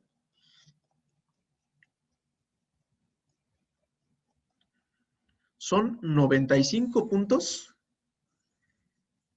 que la autoridad va a verificar que se cumplan dentro de nuestro establecimiento. Y a lo mejor ustedes me preguntan, híjole, pues, ¿qué son todos esos puntos? Todos estos puntos están tomados de los términos de referencia, de todo lo que ya vimos anteriormente. Vamos a leer algunos rápidamente. Por ejemplo, hablando de los antecedentes de la edificación, nos van a preguntar si la edificación ha sufrido daños por fenómenos perturbadores, si la edificación ha sido reparada, remodelada, reforzada, afectando el comportamiento de la estructura, el año de la construcción de la edificación, que puede ser menor al 86, menor al 2004 o menor al 2017. Si la edificación ha sufrido cambio de uso, si la edificación presenta deterioro por meteorización, fisuras, grietas o falta de mantenimiento, si la edificación presenta irregularidad en planta o en altura, si la edificación cuenta con constancia de seguridad estructural actualizada, si la edificación cuenta con un análisis de riesgos interno y externo conforme al numeral 7 de los términos de referencia, si la edificación cuenta con dictamen estructural que garantice la seguridad. Bueno, en este caso colocaron de los alumnos, pero es del establecimiento, de las personas que lo integran, conforme al numeral 5.3.3 de los términos de referencia. Y si el establecimiento cuenta con póliza de seguro de responsabilidad civil no cancelable conforme a este numeral de los términos de referencia. Entonces ellos van a ir haciendo la verificación y van a ir aquí palomeando si cumplimos o no cumplimos, si esta información que ustedes les están dando corresponde a la que se encuentra en el Programa Interno de Protección Civil. Y obviamente, pues ellos van a ir haciendo sus observaciones y recomendaciones. Si les llega una verificación, la van a hacer con distintos rubros. Ahorita es del funcionamiento y operación del establecimiento o inmueble. Que van a revisar también si se cuenta con un programa interno de protección civil para establecimientos actualizado y, muy importante, registrado en la plataforma digital. El personal del establecimiento cuenta con los conocimientos que a continuación se mencionan: capacitación en introducción a la protección civil, capacitación en evacuación y repliegue, en primeros auxilios, en prevención y combate de incendios, en comunicaciones, en apoyo psicosocial, de primer contacto o apoyo socioemocional. ¿Cómo vamos a comprobar que el personal del establecimiento sí cuenta con estos conocimientos? Con las constancias de capacitación que el responsable oficial de protección civil otorga a los participantes de los cursos, que también forman parte integral del programa interno. Con respecto al equipo contra incendio, van a revisar todos estos puntos. Dice, deberá cumplir con lo siguiente conforme al numeral 8.4 de los términos de referencia.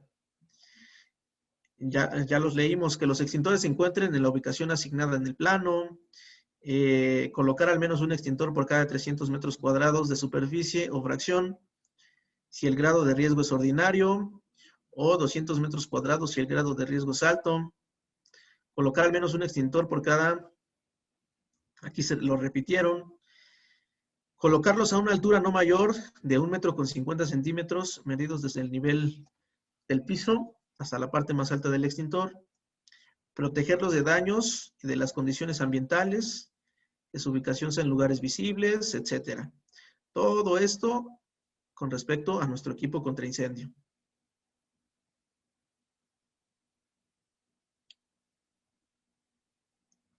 Y todo esto no está sacado más que de los términos de referencia, ¿de acuerdo?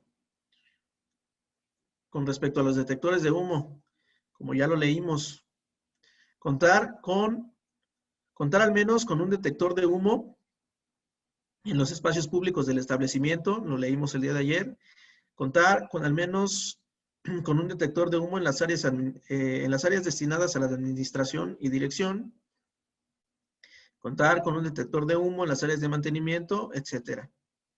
Entonces, básicamente, lo que hace la autoridad es revisar que se cumplan los términos de referencia.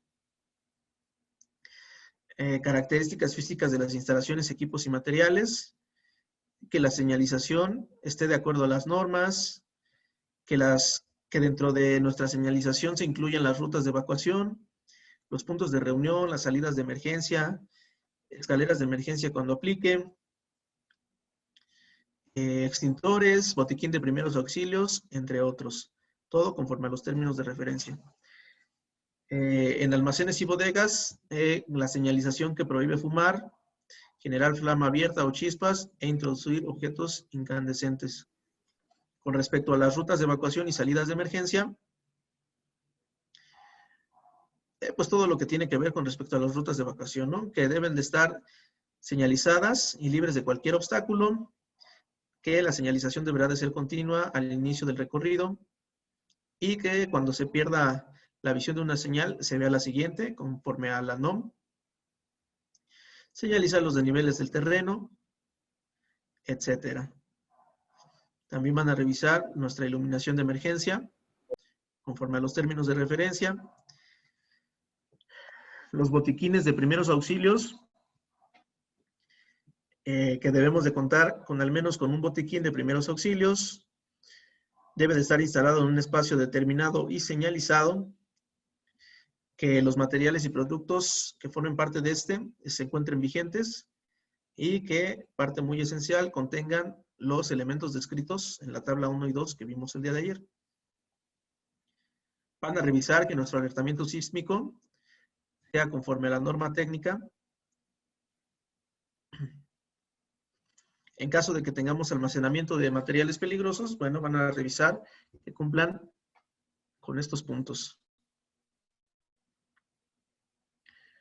Nuestras instalaciones eléctricas, con los puntos que ya revisamos. Nuestras instalaciones de gas. Y aquí viene puntos muy importantes. Si bien en la ley y en el reglamento no nos los enumeran de esta forma, por encontrarse en los términos de referencia, debemos de cumplir con estos documentos y deben de estar contenidos en nuestro programa interno de protección civil. Algunos de ellos ya los conocemos, pero otros no, y vamos a leerlos. Debemos de contar con una póliza de seguro de responsabilidad civil no cancelable. Es así, nos la menciona en nuestro reglamento. Una carta de responsabilidad que, recuerden, debe de ir firmada por el obligado a presentar el programa interno. Una carta de corresponsabilidad que debe de ir firmada por el tercero acreditado o el responsable oficial de protección civil. Carta responsiva de extintores. Este documento nos lo entrega nuestro proveedor de nuestro equipo contra incendios, de nuestros extintores. Y básicamente es una carta donde el proveedor se responsabiliza de que se le ha realizado el mantenimiento a nuestros equipos. Debe de ir acompañado, además de la factura o la nota de que se realizó el mantenimiento. Visto bueno de seguridad y operación elaborado por un director responsable de obra en los términos del reglamento de construcciones. Este visto bueno de seguridad y operación, como bien lo dice, se elabora por un director responsable de obra y este es un trámite que se realiza en las alcaldías. Un dictamen de seguridad estructural mismo que se realizará en los términos del reglamento de construcciones para el Distrito Federal. Este dictamen de seguridad estructural lo elabora un DRO, un director responsable de obra, o un corresponsable en seguridad estructural. Básicamente en ese dictamen los especialistas nos mencionan si la estructura del inmueble está en condiciones de operación conforme al reglamento de construcciones. Y en caso de que no sea así, las acciones que debemos de tomar para que cumpla con el reglamento. Un dictamen técnico de instalaciones de gas LP o natural cuando aplique, y este debe estar vigente. Recordemos que este dictamen técnico de instalaciones de gas LP debe ser elaborado por nuestra unidad verificadora de instalaciones de gas. Este dictamen únicamente tiene una vigencia de 1 año, entonces hay que estarlo renovando anualmente. Una carta responsiva del sistema de alertamiento sísmico que reciba la señal oficial del gobierno de la Ciudad de México. Esta únicamente es una carta bajo protesta de decir verdad, donde mencionamos que ese sistema de alertamiento recibe la señal del gobierno de la Ciudad de México y es firmada por el propietario, el poseedor o representante legal del establecimiento. Un escrito bajo protesta de decir verdad, de no modificación estructural, firmado por la persona responsable, propietaria o poseedor del inmueble. Igualmente es un escrito muy sencillo, donde mencionamos que la estructura de nuestro inmueble no ha sufrido cambios. ¿De acuerdo? ¿Qué debe de contener también? Las constancias de capacitación de cada integrante del Comité Interno de Protección Civil y de las Brigadas de Protección Civil. Estas constancias deben de estar también vigentes y son expedidas por el responsable oficial de Protección Civil. También las constancias únicamente tienen una vigencia de 1 año. Recordemos que la capacitación a las brigadas debe de ser de manera anual. Contar con un croquis, plano o mapa general del establecimiento o inmueble o por áreas que lo integran, que deberá contener el nombre, denominación o razón social, domicilio, identificación de las principales áreas o zonas del centro de trabajo con riesgo de incendio, ubicación de los medios de detección de incendio, equipos y sistemas contra incendio, rutas de evacuación, ubicación del equipo de protección personal para los integrantes de las brigadas contra incendio y, en su caso, ubicación de materiales y equipo para prestar los primeros auxilios. Entonces, este es un planito que debemos de tener, sí, en el Programa Interno de Protección Civil impreso, pero también en un lugar que sea visible para toda aquella persona que ingresa a nuestro establecimiento. Puede ser un croquis muy sencillo, puede ser un plano bien detallado o puede ser un mapa general. Es válido de las 3 maneras. Documento de integración del Comité Interno de Protección Civil, también lo vimos el día de ayer. Es el documento donde se integra el comité y debe de ir firmado por todos los integrantes en todas sus hojas. Y este además debe de contener el organigrama y fotografía de quienes integran este comité interno.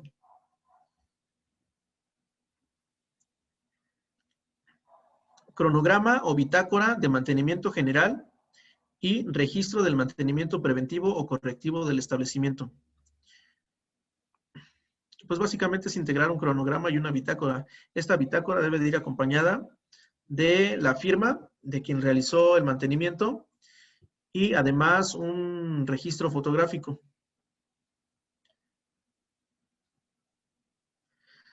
Cronograma o bitácora de mantenimiento de instalaciones eléctricas, de instalaciones sanitarias, hidráulicas y especiales del último mes. Si bien debemos de llevar nosotros un cronograma y una bitácora de mantenimiento a cada una de estas instalaciones, para única y exclusivamente se debe de integrar lo que se haya realizado en el último mes con respecto a estas instalaciones. Los puntos que vimos anteriormente son para establecimientos de mediano riesgo y de alto riesgo. Y ahora nos mencionan que para establecimientos de alto riesgo, adicional a lo anterior, también se debe de incluir mantenimiento anual de instalaciones eléctricas, en especial subestaciones, plantas de emergencia y tableros eléctricos, adjuntando su programa de mantenimiento preventivo durante el primer año de vigencia del Programa Interno de Protección Civil, y para el segundo año deberá anexarse copia de las bitácoras cuando el mantenimiento haya sido realizado por el propio establecimiento y o carta responsiva de la persona física o moral que haya proporcionado dicho mantenimiento cuando éste lo haya elaborado una persona ajena al establecimiento o inmueble. Mantenimiento anual de instalaciones de gas LP o natural, anexando su programa de mantenimiento preventivo durante el primer año de vigencia del programa interno, y para el segundo año deberá anexarse copia de las bitácoras cuando el mantenimiento haya sido realizado por el propio establecimiento o carta responsiva de la persona física o moral que haya proporcionado dicho mantenimiento. cuando éste lo haya elaborado una persona ajena al establecimiento. También, de igual manera, el mantenimiento de los sistemas fijos contra incendios, adjuntando lo mismo que los 2 puntos pasados. El programa de mantenimiento preventivo para el primer año y para el segundo, la bitácora. En este caso también se requiere capacitación especializada a las brigadas contra incendio, anexando las constancias en que se detalle los temas tratados, las horas impartidas, debiendo atender lo señalado en el numeral 8.11.4, inciso B, de los términos de referencia, así como la NOM 002 STPS 2010 y la NOM 028 STPS 2012. Además de los temas a que se refiere la norma técnica de capacitación, norma técnica de la Secretaría de Gestión Integral de Riesgos y Protección Civil, CAP de capacitación 006 del 2019. En caso de contar con recipientes sujetos a presión, criogénicos o calderas, adjuntar su programa de mantenimiento, lo mismo durante el primer año, y para el segundo año deberán anexarse copia de las bitácoras, si el mantenimiento lo realizó el establecimiento, o responsiva de quien lo haya realizado. Lo mismo para las fuentes de radiación ionizante, se deberá adjuntar su programa de mantenimiento o sus bitácoras para el segundo año. Para el caso de establecimientos, esto es lo que revisa nuestra autoridad en caso de una verificación.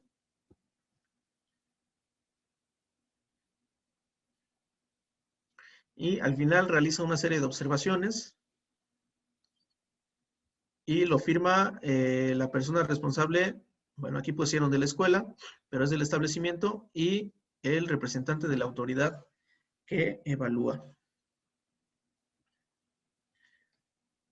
Si de pronto nosotros mentimos en la información que ingresamos en el Programa Interno de Protección Civil y no coincide con la que ellos están revisando, recordemos que en el reglamento mencionan que nos pueden sancionar tanto a los propietarios como a los responsables oficiales de Protección Civil.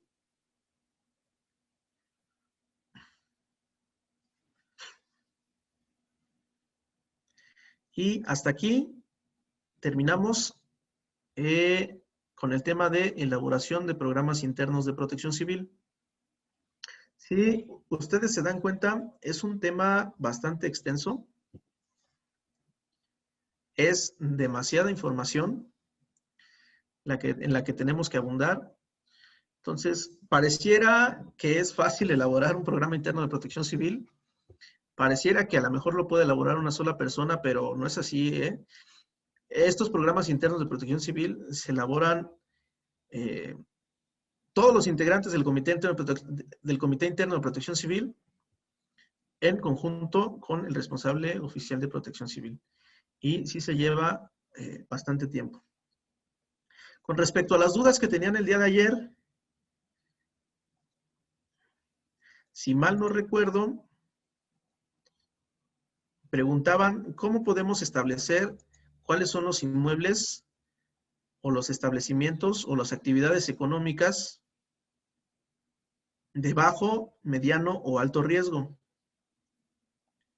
Y yo les comentaba que la Secretaría había publicado un acuerdo que es el siguiente. Es este y se llama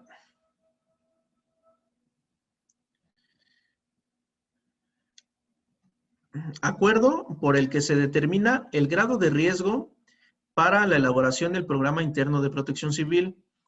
Este fue publicado en la Gaceta Oficial de la Ciudad de México el 7 de agosto del 2019. ¿Y para qué nos sirve este acuerdo?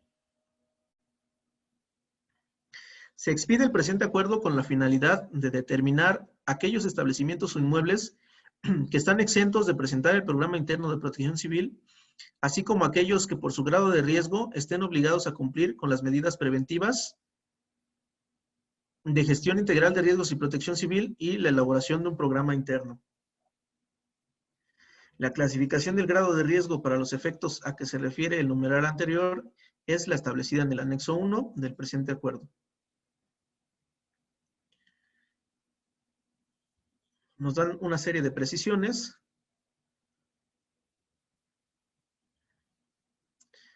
Y otra de las dudas que tenían era, ¿qué pasa si yo no estoy obligado a presentar un programa interno de protección civil? Y en el título sexto nos mencionan, los establecimientos o inmuebles clasificados de bajo riesgo, conforme al presente acuerdo, deberán cumplir con las medidas preventivas consistentes en la instalación de extintor o extintores debidamente señalizados, contar con un botiquín básico de primeros auxilios con material de curación debidamente señalizado, un croquis de la señalización de rutas de evacuación, instalaciones adecuadas para el almacenamiento de basura y capacitación obligatoria del personal en materia de gestión integral de riesgos y protección civil y un directorio de servicios de atención de emergencias. ¿Qué más nos dice este acuerdo?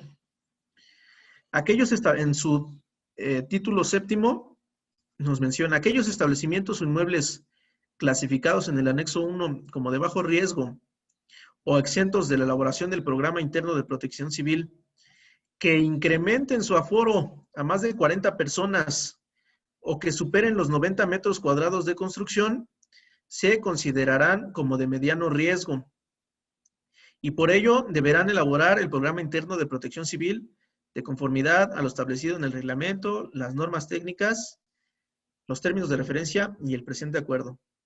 Entonces, si de pronto mi actividad económica está clasificada como de bajo riesgo o que está exento de realizar el programa interno, pero su aforo llega a ser de más de 49 personas o se superen los 99 metros cuadrados de construcción, automáticamente se va a pasar a considerar como de mediano riesgo y va a tener que cumplir con todo lo establecido en los términos de referencia para la elaboración del programa interno de protección civil.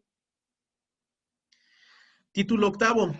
Cuando el aforo de los establecimientos o inmuebles clasificados por su actividad como de mediano riesgo sea menor a 50 personas y o tengan una superficie menor a 100 metros cuadrados de construcción, serán considerados de bajo riesgo, por lo que no tendrán la obligación de contar con un programa interno de protección civil, pero deberán cumplir con las medidas preventivas señaladas en el numeral sexto del presente acuerdo.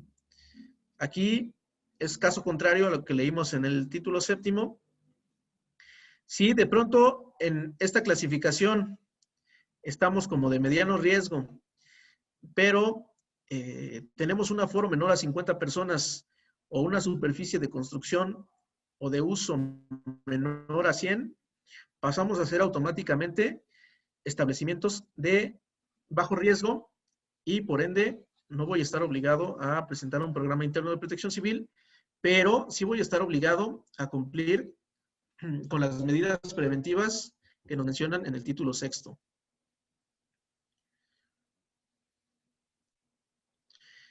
Y en el título noveno nos mencionan referente a los establecimientos o inmuebles que por motivo de su actividad estén clasificados como de mediano o alto riesgo, pero el uso sea administrativo o de oficinas, estarán obligados a la elaboración de programa interno de protección civil únicamente cuando superen un aforo de 50 personas o más de 10 metros cuadrados de construcción.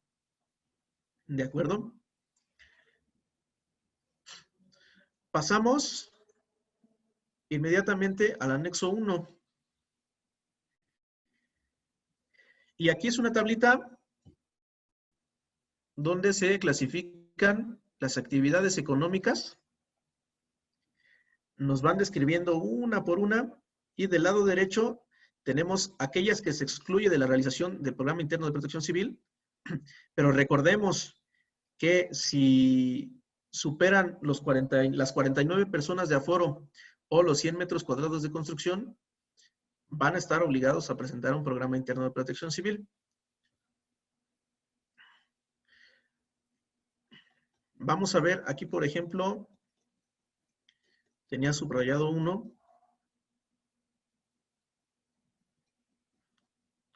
Aquí, por ejemplo, ¿Qué actividad económica es? La fabricación de productos de herrería. Y nos dan una descripción muy general. Son unidades económicas dedicadas principalmente a la fabricación de productos de herrería, como puertas, ventanas, escaleras, productos ornamentales o arquitectónicos de herrería y cancelería de baño, cortinas de acero, corrales y cercas metálicas, entarimados metálicos, ductos, canaletas y juegos infantiles metálicos. Todos hemos visto unidades económicas que son talleres en la vía pública, por ejemplo, que se encargan de realizar todo este tipo de, toda esta fabricación de productos de herrería.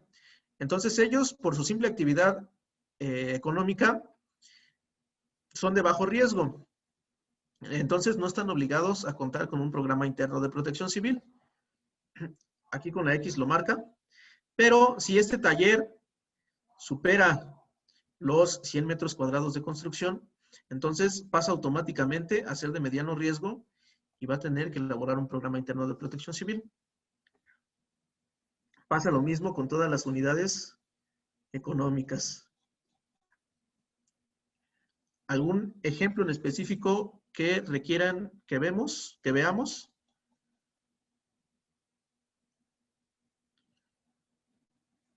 Les doy otro ejemplo. Aquí nos mencionan comercio al por mayor de abarrotes.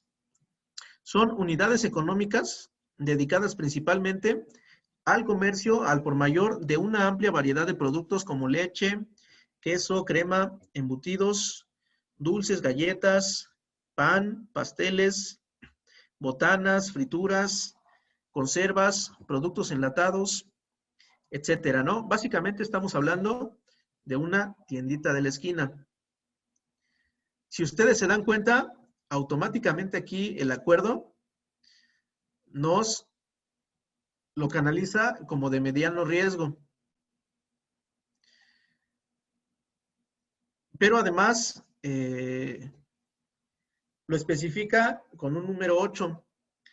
Este número 8 fue el que leímos anteriormente en el acuerdo.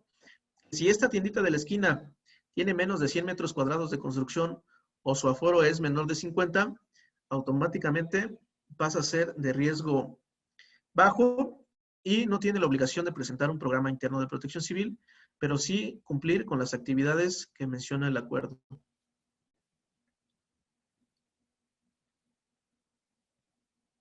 ¿Alguna unidad económica que quieran ver en específico? Yo pediría, por ejemplo, en el caso de, no sé, digo, como es mi caso, personas con discapacidad intelectual, o en el caso de una escuela donde hay niños, ante esa situación, tiene que ver, vamos a suponer que yo cuente con el espacio en el que sea de bajo riesgo, ¿no? Porque los metros entran, porque la cantidad de personas que hay entra, pero por el hecho de ser niños, por el hecho de ser personas con discapacidad, en automático entra a ser de mediano. Y en automático entran a ser de mediano, no porque sean personas con discapacidad, sino porque se trata de una escuela. Ok, pero bueno, es que la mía no es escuela como tal. Es un pequeñísimo centro de atención, digamos. No se escucha, se entrecorta mucho. Digo que en mi caso no se le llama escuela, es un centro donde se da una rehabilitación integral a personas con discapacidad intelectual, ¿no? Entonces, probablemente, no lo tengo certificado, probablemente en cuanto a metros podamos cumplirlo. En cuanto a la cantidad de personas que están ahí o que estamos ahí, también lo podemos cubrir. Mi pregunta es, no es escuela porque no tenemos niños, pero en ese caso específicamente yo trabajo con con jóvenes y con adultos con discapacidad intelectual. En ese caso, por el simple hecho de la discapacidad, ¿se considera de mediano riesgo o puede haber la posibilidad de que sea de bajo riesgo si se cumplen con las otras especificaciones? Ok. Bien, revisemos rápidamente aquí el acuerdo. Y vamos a hacer una búsqueda muy general.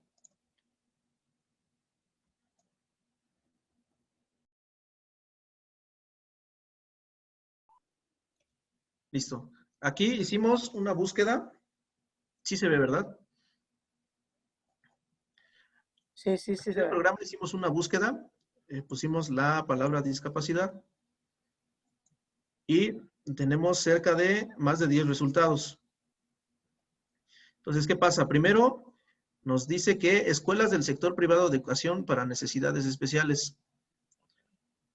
Entiendo que su unidad económica no entra dentro de ese rubro. Pero veamos que si se trata de escuelas, el acuerdo nos lo clasifica como de riesgo alto. Entonces están obligados. Escuelas del sector público de educación para necesidades especiales. La anterior era privado, este es público. Y lo mismo, las clasifica como de riesgo alto. Ok.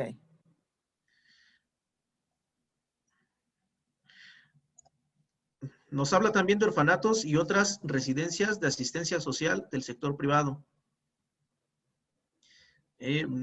Menciona, por ejemplo, hogares para personas con discapacidad y casas para jóvenes con padres delincuentes. Y automáticamente nos la clasifica como de riesgo alto. Ok. Entonces, sí, básicamente, todas aquellas personas vulnerables, Okay. el acuerdo las va a clasificar como de riesgo alto. Entonces, vamos a estar obligados a contar con un programa interno de protección civil. Ok. Muchas gracias. Por nada. ¿Algún otro ejemplo que quieren que veamos? ¿O dudas o preguntas que tengan con respecto al tema? Una pregunta. Nosotros somos una institución donde damos terapias psicológicas o odontológicas. No llegamos nunca a tener más afluencia de 50 personas. ¿Tenemos la obligación de hacer nuestro programa? ¿Qué superficie de construcción o qué superficie de uso Sí, tienen? tenemos 300 metros. Están obligados a presentar un programa. Aunque no seamos más que unas cuantas personas, las que estamos aquí, nunca llegamos a 50. Aunque sean 5 personas, 10 personas. Ok, gracias. Sí, por nada. Yo haría una pregunta más. En el caso de, bueno, no, porque ya resulté en automático de mediano riesgo. Mi duda era más bien si caíamos dentro de bajo riesgo. No, me retracto, gracias. De acuerdo. Hola, buenas tardes. Yo tengo una pregunta. En el caso de los dictámenes, tanto el de estructural y, ahí no me acuerdo cómo mencionaste el nombre completo, pero son dos, el estructural y el de operación, me parece. Los que emiten Ok, de acuerdo. de operación y estructural. Son dos, ¿no? Sí. Visto bueno de seguridad y operación Ajá. y constancia de seguridad estructural. Exacto, esos dos, los proveedores los ROPSES que elaboran el programa nos pueden contactar con ellos, porque, te lo pregunto porque yo hice la consulta en la página de Sedubi, me parece, ahí viene un directorio amplio, pero de los 5 que contacté, ninguno pude contactar, o sea, o no está actualizada esa página, o sea, de directorio, o no realizan ese trabajo. O sea, ahí cómo nos podrías orientar. Ok. El directorio, hay un directorio que se publica en la página del Instituto para la Seguridad de las Construcciones, en su página de internet. Ese directorio lo actualizan cada mes y ahí vienen las personas autorizadas y con registro vigente que pueden realizar este trámite. En este caso, los directores responsables de obra o los corresponsables en seguridad estructural. En el caso de nosotros como empresa, como institución, dentro de nuestra plantilla contamos ya de planta con un director responsable de obra y con un corresponsable en seguridad estructural. Normalmente en las empresas ofrecen ya conjuntamente con el Programa Interno de Protección Civil estos servicios de estos dos dictámenes, y algunas también incluyen la unidad verificadora de instalaciones eléctricas y la de gas, precisamente para que sea un servicio integral y el cliente no tenga que estar buscando por otro lado otros proveedores. Claro. Ah, perfecto. Y otra última pregunta. ¿Nos van a compartir como ejemplo que hiciste del restaurante, del programa? Deme la oportunidad de revisarlo con mi jefe y si no hay ningún Ok, inconveniente, yo creo que sí los compartimos. gracias. Sí. Tenemos otra intervención. Adelante, Víctor Gómez, si puedes activar tu Gracias. micrófono. Gracias, buena tarde, Carlos. Bueno, yo tengo centro de día y capacitación para cuidado de personas mayores. Me da la impresión que en automático entró también. Y mi pregunta es si con respecto a la cantidad total de personas, rara vez coincide capacitación con centro de día, pero tengo que contabilizar en términos de que en algún momento dado coincida en el total de personas.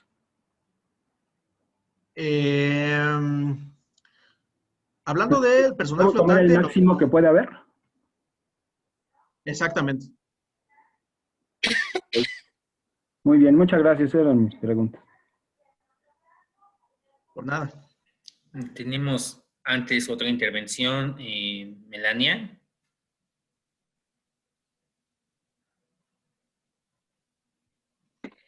Gracias, es que tengo la gran duda todavía.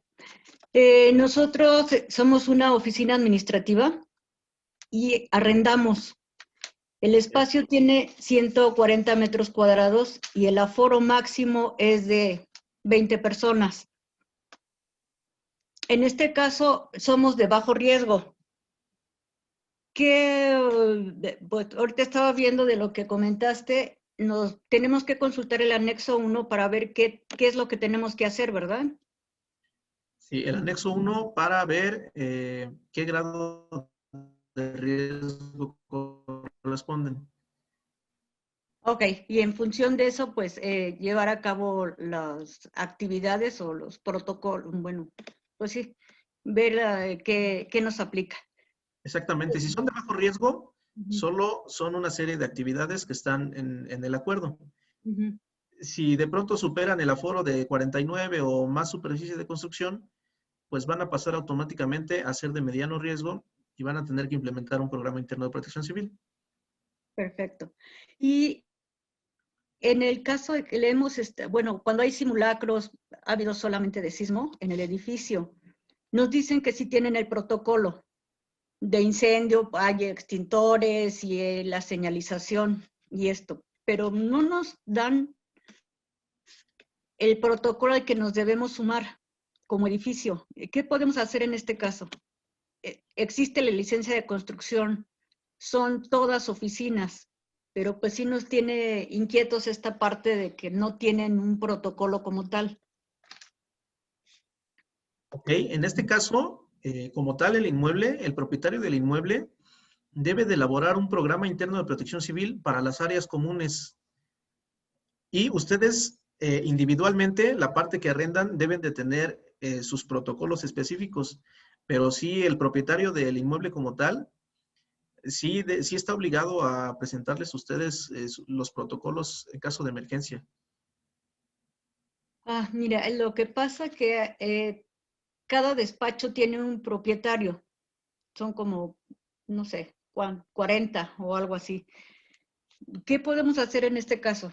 Pedirle a quién que nos los proporcione. Al propietario general del inmueble, no por oficinas, sino en general del inmueble. nos dicen que todos son propietarios. ¿Qué hacemos? Que todos son propietarios. Ajá, o sea, que cada quien compró su espacio. Ok, de acuerdo. Yo creo que sería bueno que se reunieran entre propietarios Ok. y a lo mejor contratar a un responsable oficial de protección civil para que los guíe a todos en conjunto y se pueda formar un protocolo.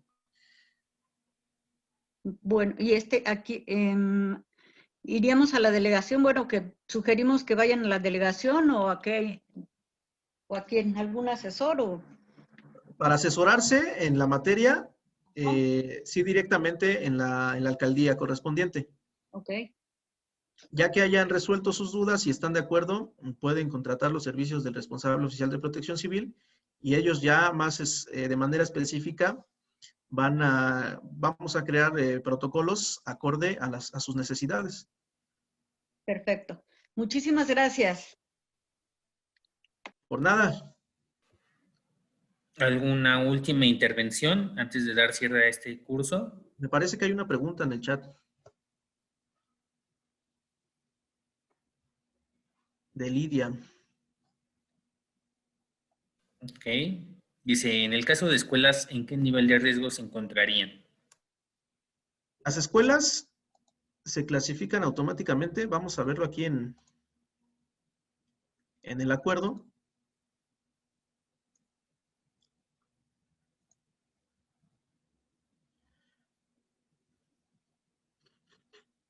Por ejemplo, hicimos aquí la búsqueda de escuela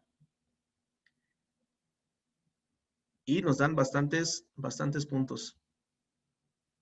Pero, por ejemplo, seleccionamos esta que habla de escuelas de educación superior del sector privado y automáticamente nos la clasifica como de alto riesgo.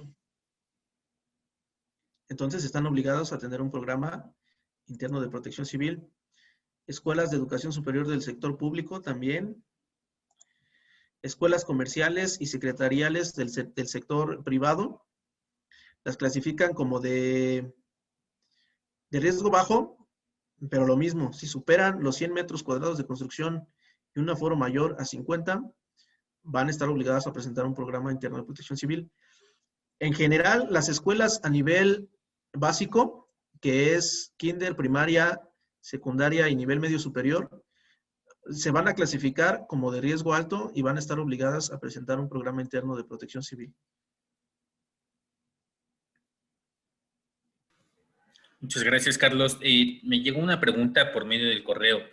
¿Será posible que nos indiques qué artículos del reglamento de la Ciudad de México son los aplicables para implementar un programa en caso de ser inmuebles de bajo riesgo? Sí, los compartimos. No lo tengo a la mano, pero sí se los compartimos. Ok, muchas gracias. Y de igual manera, ahorita nos puedes mencionar y colocar a través del chat los datos de contacto de Epsilon Pi en caso de que las personas deseen contactarlos, por favor. Claro que sí, con mucho gusto. Los escribo a continuación.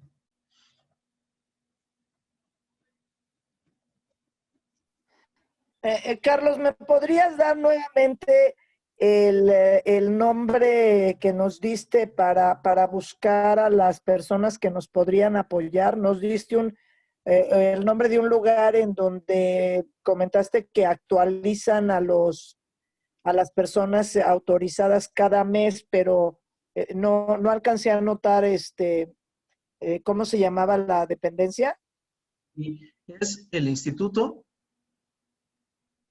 para la Seguridad de las Construcciones.